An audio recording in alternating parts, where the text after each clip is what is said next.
Prime Minister and two Deputy Prime Ministers have already visited the earthquake-hit areas in Western Nepal, while the President is also taking the stock of the region.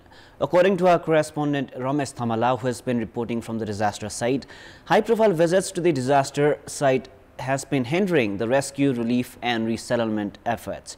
Good morning, I'm Prarambha Dahal. Let's begin with the main stories. High-profile visits to earthquake-hit areas hindering rescue and relief efforts. Human resources required at the disaster site being deployed for security of VIPs. Victims share grievances on delay in relief. Doctors suggest considering the impact of disasters on the mental health of survivors. Identify the need for psychological counseling along with medical treatment. United Nations Secretary General Antonio Guterres warns Gaza is fast becoming a graveyard for children, says the situation in the enclave is a crisis of humanity. And Afghanistan to play Australia at the ICC Men's One-Day International Cricket World Cup today, the clash being seen as a significant match in deciding the semi-final equations.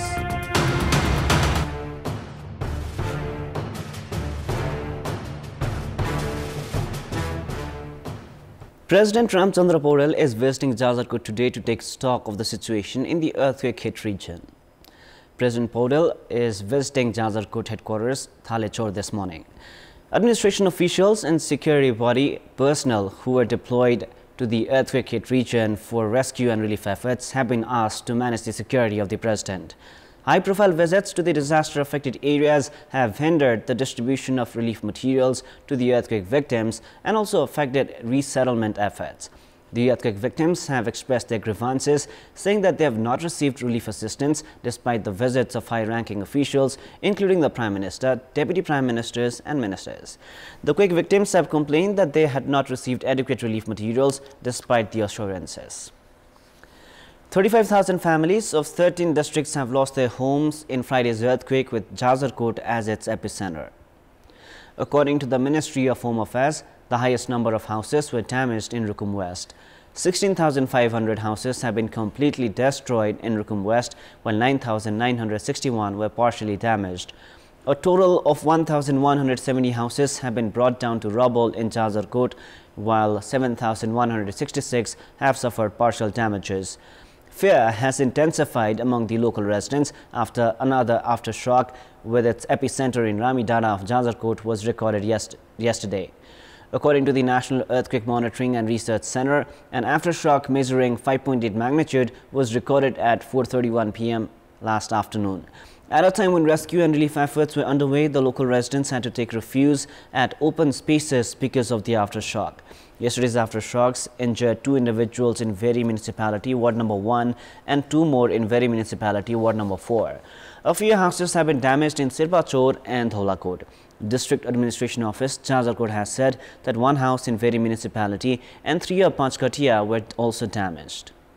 And despite efforts for search, rescue and medical treatment following earthquakes in Nepal, psychological counseling to address the mental health of survivors has not been practiced. Considering the possible impact on the mental health of the survivors, doctors involved in their treatment have suggested to pay attention in this regard. Doctors have identified the need for psychological counseling for the children and senior citizens of the earthquake-hit areas. Assessing the mental health of the survivors of the devastating earthquake, doctors have begun identifying the impact of the disaster on the mental health of the local residents. In other countries, the mental health of survivors is assessed after any disaster.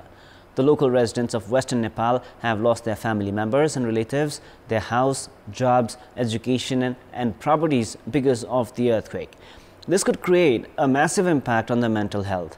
Doctors have said that fear of another major earthquake, concerns of the future and education, challenges in focusing on a certain thing, anger issues, physical pain, anxiety and other issues could be seen in the survivors. They may also have several concerns regarding their future, including resuming their daily lives and reconstruction. The survivors are likely to have several fears related to these aspects. And despite some of such fears and concerns being temporary, it is imperative to remain aware about the possible long-term mental health issues of the survivors. The Nepal Red Cross Society Central Blood Transfusion Service Center in Kathmandu has informed there is no shortage of blood for the treatment of those injured from the earthquake in Jajarkot and Rukum West. The Central Blood Transfusion Service Center said there are 300 units of blood in Bake, 125 units in Surkhet and more than 100 units of stock at the center for the treatment of the injured.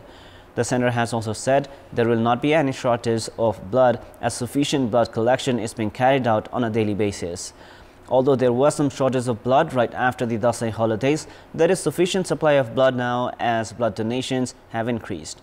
Around 300,000 units of blood are collected annually in Nepal Red Cross Society's blood banks in 77 districts. The Central Blood Transfusion Service Center has requested to donate blood so that there is no shortage of blood during the upcoming Tihar festival as well.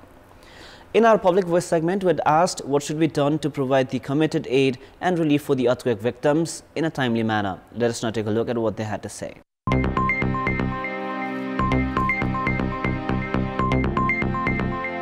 दातिर निकायहरूलाई आग्रह गरेर भए पनि अथवा नेपाल सरकारको आफ्नो क्षमताले भ्याएसम्म जति सक्यो छिटो उद्धार राहत सामग्री सँगसँगै गरियो भने जनताले सेवा पाउनेछन्। सरकार मात्रै खटेर हुँदैन, सबैलाई परिचालन गरेर छिटो भन्दा छिटो राहत उपलब्ध गराउन सक्नुपर्छ। राहतका कुराहरुमा अलिकति पहुँचवालाले पाइरहेछन् भन्ने कुराहरु छ, यो पनि हुनु भएन। पीडितहरुको कहाँ क्षति भएको छ भन्ने कुरा ठाउँमा नै पुगेर सरकारले चाहेर छिटो भन्दा छिटो यो घोषणालाई कार्यान्वयन गर्नु पर्यो। सरकारले दिएको राहतलाई वनडोर मार्फत भूकम्प पीडितमा पुगाउनु पर्यो। सुधारुकताका साथमा नेपाल सरकारले स्थानीय निकायहरूलाई जिम्मेवार बनाउनु पर्छ। संघ सरकारले र प्रदेश सरकार तथा त्यसैगरी स्थानीय सरकारले चाहिँ पहल गर्नुपर्छ। सम्पूर्ण संयन्त्रलाई चाहिँ परिचालन गरेपछि त्यो समयमै पुग्छ।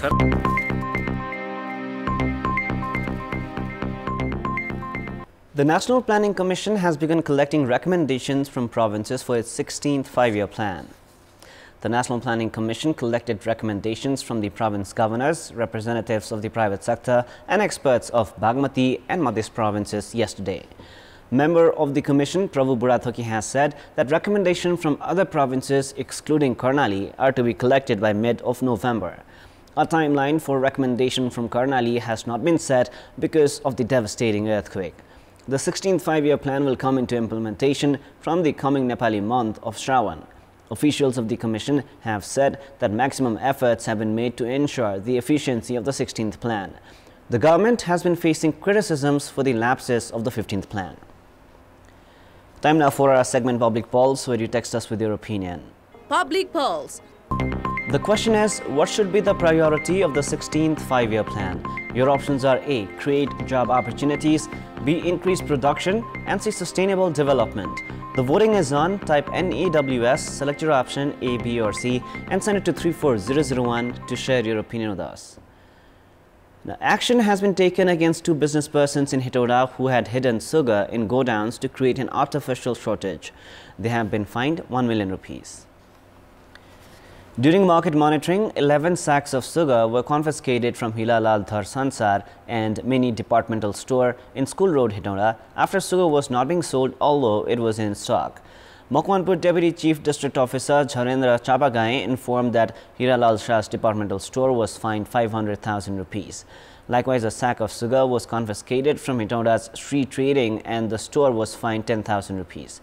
Deputy Chief District Officer Chapagai said that Hilalal Shah's store was also fined 50,000 rupees for packing food items of HL Foods and distributing and selling them without taking permission. The District Administration Office Makwanpur has been intensifying market monitoring with the ongoing festivities in an effort to curb black marketing. Time now for the international news.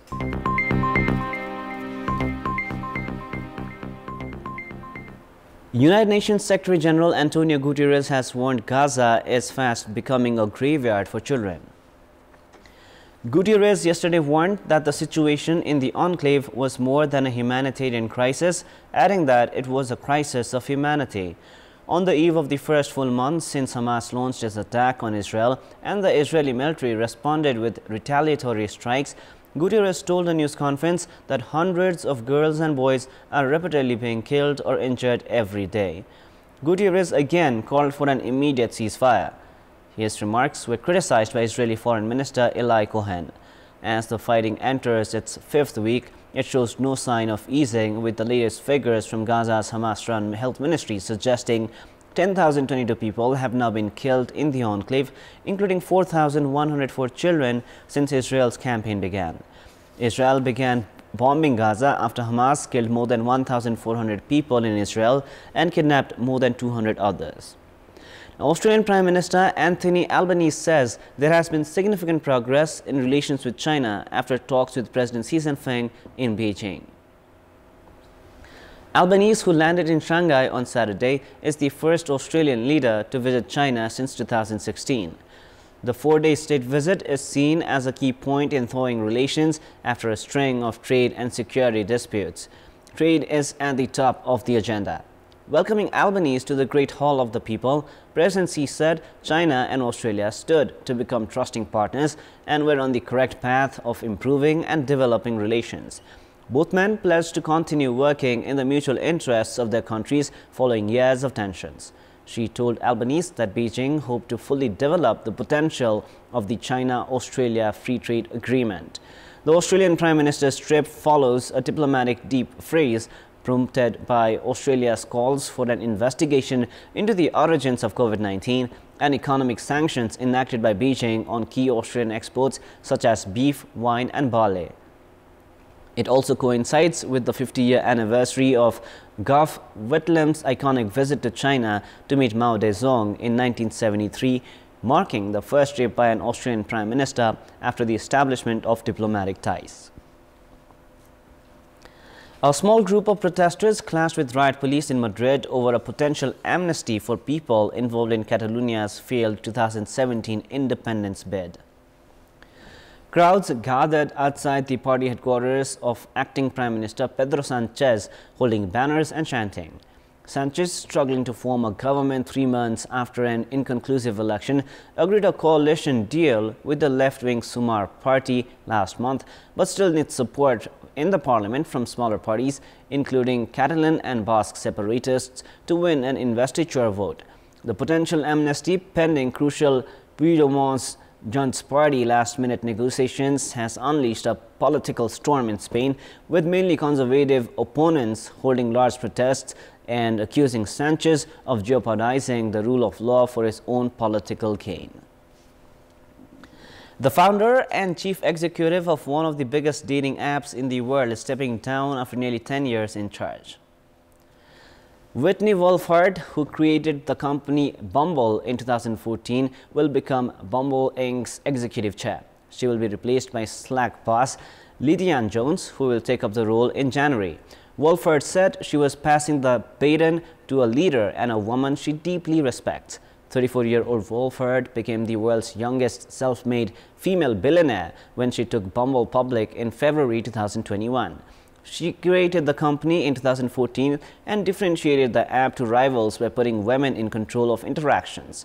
Wolford has said she was inspired to create a platform where women make the first move by her frustration with archaic gender norms controlling dating. Unlike most dating apps, only female users can make the first contact with matched male users, while in the same-sex matches, either person can send a message first. Just after its flotation, Bumble Inc. shares hit a high of $75, but have since tumbled, and following the announcement that Wolford was stepping down, they dropped to an all-time low of $12.77. Match Group, Bumble's rival, which owns Tinder and Hinge, has also seen its share price drop in that time. However, Wolford said she was incredibly optimistic about the future. That is all for the moment. Our next English bulletin is at 6 p.m. Thank you for staying with us. Have a beautiful day ahead.